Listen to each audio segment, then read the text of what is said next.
Hi, I'm Kapil Chopra. I am CEO of Intelegain Technologies. It's a digital transformation company based out of Mumbai with offices the across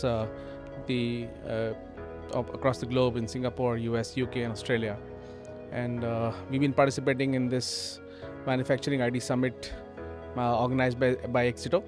It's been a fantastic experience meeting a lot of delegates and understanding some of the pain areas that they've been facing in the manufacturing sector.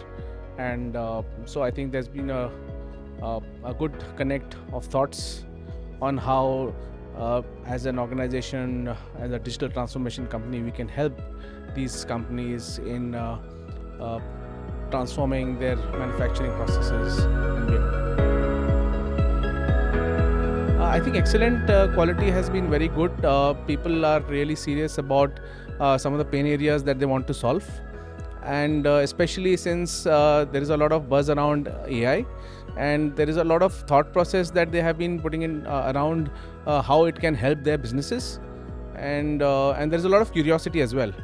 And I think based on how we've been using AI in our field of things, I think there have been some good conversations and some good ideas that we've suggested to them as well.